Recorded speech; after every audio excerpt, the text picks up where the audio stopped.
نے وفات سے قبل وصیت فرمائی کہ ان کا جنازہ وہ شخص پڑھائے جس نے اپنی پوری زندگی میں کبھی نماز عصر کی سنتیں بھی قضا نہ کی ہوں۔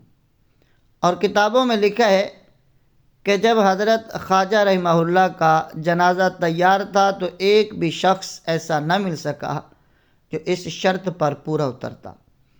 تب سلطان شمس الدین التمش یہ کہتے ہوئے آگے بڑھے کہ آج حضرت خواجہ نے میرا بھانڈا پھوڑ دیا۔ سلطان شمس الدین التمش ہندوستان کے عہد سلاطین کا ایک صاحب طمطراق بادشاہ تھے، جنہوں نے اپنے عہد میں ہندوستان کی سرزمین سے ناانصافی اور جہالت کی تاریکیوں کو دور کرنے کے لیے وہ کردار ادا کیا جو بعد میں کوئی بھی نہ کر سکا۔ اس ناول کی سب سے بڑی اور انوکھی بات یہ ہے کہ جس عہد پر اس ناول کی کہانی مشتمل ہے وہ عہد ہندوستان میں اولیاء اور صوفیاء کرام کے حوالے سے بے پناہ اہمیت رکھتا ہے۔ خاص طور پر سلسلہ چشتیہ کے آغاز کا دور یہی ہے۔ حضرت خواجہ معین الدین چشتی اجمیری رحمہ اللہ اس دور میں حیات تھے اور سلطان آپ کی ذات کی روشنی سے محروم نہیں تھے۔ سلطان شمس الدین کی زندگی کا ایک واقعہ تو آپ نے بھی سن رکھا ہوگا۔ بہت مشہور ہے کہ حضرت خواجہ قطب الدین بختیار کاکی رحمہ اللہ نے وفات سے قبل وصیت فرمائی کہ ان کا نماز جنازہ وہ شخص پڑھائے جس نے پوری زندگی میں کبھی عصر کی سنتیں بھی قضا نہ کی ہوں۔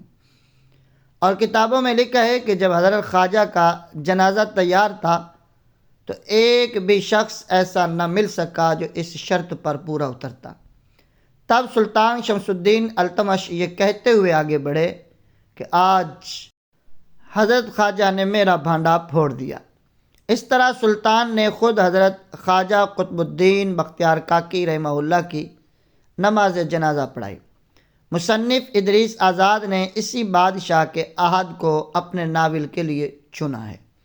مصنف ادریس آزاد عرض حال کے عنوان سے کتاب کا تعارف کرواتے ہوئے لکھتے ہیں کہ ہندوستان کرۂ زمین کی سب سے قدیم آبادی ہے۔ ماہرین ارتقاء کی تحقیقات کے مطابق انسان نے آگہی کی آنکھ اسی سرزمین پر کھولی۔ بائبل اور احادیث صحیحہ سے بھی یہ بات ثابت ہے کہ سیدنا آدم علیہ السلام نے اسی خطے میں اپنے آپ کو پہچانا۔ ہندوستان کی سرزمین اقوام عالم کے لیے ایک جادوئی دھرتی کا درجہ رکھتی ہے۔ یہی وجہ ہے کہ روز اول سے ہی روئے زمین کی تمام اقوام اس خطے کے ساتھ گہری دلچسپی کا اظہار کرتی ہیں۔ گزشتہ تواریخ میں جس قدر اقوام نے ہندوستان پر حملے کیے اور اپنی آئندہ رہائش کے لیے اس خطے کو چنا، اس قدر دنیا کے کسی اور علاقے پر یلغاریں ہوئیں اور نہ کہیں کوئی بسا۔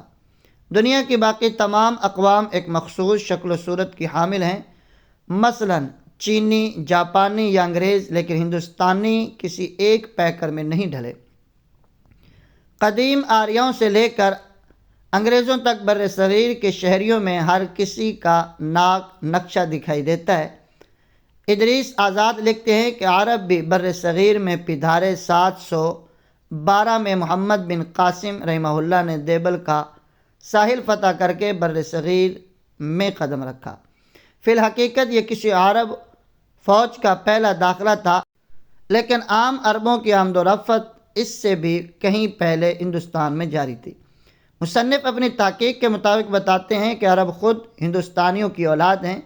بعض تحقیق ناگاروں نے عربی اور ہندی کے قدیم الفاظ میں چند مماثلتیں دریافت کی ہیں، جو فی الحقیقت اس بات کا ثبوت دکھائی دیتی ہیں کہ عرب غالباً ہندوستانیوں کی اولاد ہیں۔ ان گنت الفاظ ایسے ہیں جنہیں دیکھ کر کچھ یقین ہونے لگتا ہے کہ اہل عرب شاید اہل ہند کی ہی ایک ترقی یافتہ نسل ہیں۔ ان شواہد کی روشنی میں عرب ہی وہ واحد حملہ آور ہے جو ہندوستانیوں کی زبان میں در انداز نہیں تھے، بلکہ ایک طرح سے وہ اپنے ہی بھائی بندوں کے پاس آئے تھے۔ البتہ قدیم آریائیوں اور سکندر اعظم سے لے کر برطانیہ کے انگریزوں تک تقریباً ہر قوم اہل ہند کی دولت لوٹنے کے لیے ہی ہندوستان میں داخل ہوئی۔ تاریخ شاہد ہے کہ محمد بن قاسم جب ہندوستان سے واپس لوٹے تو یہاں کے ہندوؤں نے اس شفیق اور مہربان سپہ سالار کی مورتیاں بنا کر اپنے گھروں اور مندروں میں رکھیں اور اسے ایک دیوتا کی طرح پوجا۔ چنانچہ سچ یہی ہے کہ عربوں کی آمد کو ادوار سابق کی طرح لٹیروں کی آمد نہیں کہا جا سکتا، جیسا کہ بعض لوگوں کا خیال ہے۔ اور یہ بھی سچ ہے کہ اگر عرب ہندوستان کی سرزمین پر قدم نہ رکھتے تو اہل ہند میں موجود ذات پات اور اونچ نیچ کا قبیح تصور کبھی ختم نہ ہوتا۔ عربوں کے ہاتھوں میں قرآن تھا جو ہر قسم کی انسانی تفریق کے خلاف ایک بلند بانگ آواز ہے۔ زیر تبصرہ ناول سلطان شمس الدین التمش میں بنیادی چیز یہی ہے، یعنی چھوت چھات کی رذالتوں سے بالآخر ہندوستانیوں کی جان کیسے چھوٹی۔ یہ ناول سلطان شمس الدین التمش کے عہد کی ایک دلچسپ کہانی ہے، جس کے افسانوی کردار تو فرضی ہیں لیکن حقیقی کردار بھی جو تاریخ کا حصہ ہیں، اپنی تمام تر خوبیوں اور خصلتوں کے ساتھ موجود ہیں۔ یاقوت حبشی اس ناول کا حقیقی کردار ہے، لیکن اس حبشی میں کمال کی کشش ہے جس نے اس ناول کو اول تاخر نہایت دلچسپ بنا دیا۔ اس ناول میں سلطانہ رضیہ محض ایک شہزادی اور سپاہیہ ہے جو اپنے عظیم باپ سلطان شمس الدین التمش کی آنکھوں کا نور اور اسلامی عساکر کی جان ہے۔ آپ جوں جوں اس ناول کی کہانی کے ساتھ آگے بڑھتے جائیں گے، آپ شہزادی رضیہ کی شان اور حسن میں ایک نئی ترنگ دیکھتے جائیں گے۔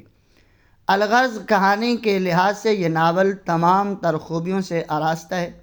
شمس الدین التمش ترکستان سے تعلق رکھتے تھے۔ تاریخ فرشتہ کے مطابق آپ کے بھائیوں نے مثل سیدنا یوسف علیہ السلام باپ کی آپ کے ساتھ غیر معمولی محبت کے سبب حسد و رقابت میں آپ کو ایک سوداگر کے ہاتھ فروخت کر دیا۔ ترکستان سے ہوتے ہوئے آپ پہلے غزنی پھر دلی فروخت کیے گئے، جہاں قطب الدین ایبک نے 1,00,000 روپے کے عوض آپ کو ایک تاجر سے خرید لیا، اور آپ اپنی فہم و فراست اور مجاہدانہ کردار کی بدولت نہ صرف فوج کے جرنیل مقرر ہوئے بلکہ آپ کی ہونہاری اور تابعداری کی بدولت قطب الدین ایبک نے آپ کو اپنا داماد بھی بنا لیا۔ قطب الدین ایبک کے بعد ان کا نااہل بیٹا آرام شاہ تخت نشین ہوا تو سلطنت کے ٹکڑے ہونے لگے۔ تب شمس الدین التمش نے 1211 میں حکومت کی باغ ڈور اپنے ہاتھ میں لے لی۔ اقتدار سلطنت اپنے ہاتھوں لینے کے بعد آپ کو کئی شورشوں اور بغاوتوں سے نبرد آزما ہونا پڑا، جن میں فتح و نصرت آپ کا مقدر بنی۔ تاج الدین یلدوز حاکم غزنی کو شکست دی اور پنجاب اور سندھ تک اپنی سلطنت کو وسعت دی اور ناصر الدین قباچہ کو بھاگنے پر مجبور کر دیا۔ 622 ہجری میں لکھنؤ اور بہار اور بنگال کو اپنی سلطنت میں شامل کیا۔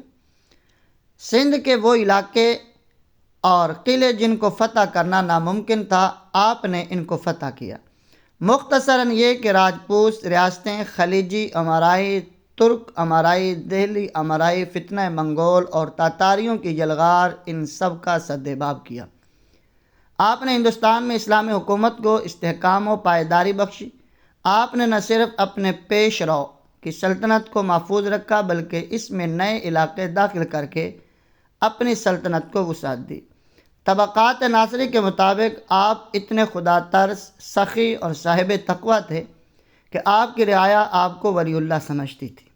رات کا زیادہ تر حصہ عبادت میں اور دن میں خیرات و صدقات کرنا آپ کا معمول تھا۔ ابن بطوطہ نے بیان کیا ہے کہ آپ عادل اور صالح تھے، مظلوموں کی داد رسی پر مستعد رہتے تھے۔ چنانچہ آپ نے حکم دے رکھا تھا کہ جس کی داد رسی نہ ہو وہ رنگین کپڑے پہن رکھے تاکہ اس کی پہچان ہو سکے۔ انصاف کی یقینی اور بر وقت فراہمی کے لیے آپ نے اپنے محل کے باہر 2 سنگ مرمر کے شیروں کے گلے میں موٹی زنجیریں ڈال کر گھنٹیاں لٹکا رکھی تھیں۔ گھنٹیوں کی آواز سن کر خود باہر آتے اور سائل کی فوری داد رسی کرتے۔ سب سے پہلے زنجیر عدل کا رواج بھی آپ نے ہی شروع کیا۔ سلطان شمس الدین التمش کے دور کو خلافت راشدہ ثانیہ اس لیے بھی کہا جاتا ہے۔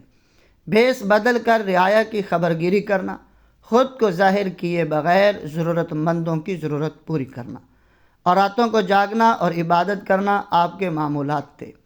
آپ اپنے خادموں کو تکلیف نہ دیتے بلکہ اپنے کام خود سر انجام دیتے، ہمیشہ باوضو رہتے، نیند کم کرتے، رات کو محل میں آہوزاری کرتے، تہجد اور 5 وقت باجماعت نماز سے کبھی غفلت نہ برتتے۔ آپ عابد، زاہد اور صوفی منش، صحیح العقیدہ اور راسخ العقیدہ مسلمان تھے۔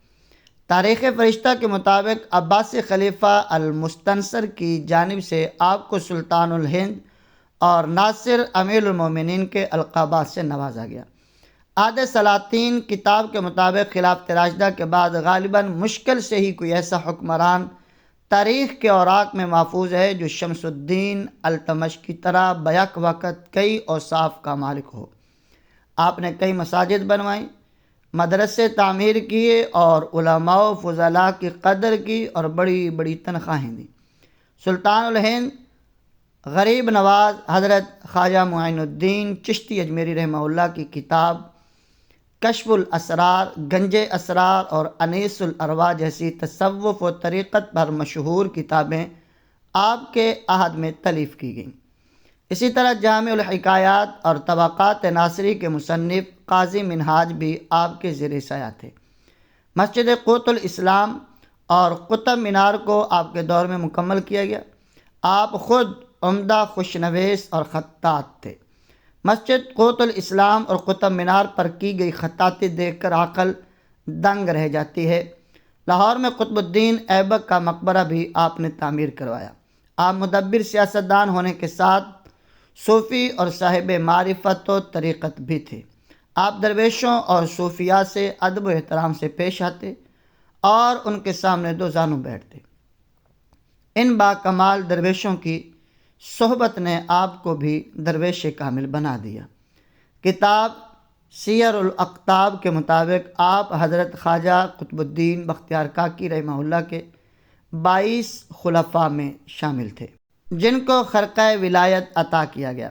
حضرت خواجہ قطب الدین بختیار کاکی رحمہ اللہ سے آپ کو بے پناہ عقیدت تھی۔ اکثر ان سے مشورہ اور رہنمائی طلب کرنے ان کی خانقاہ جاتے۔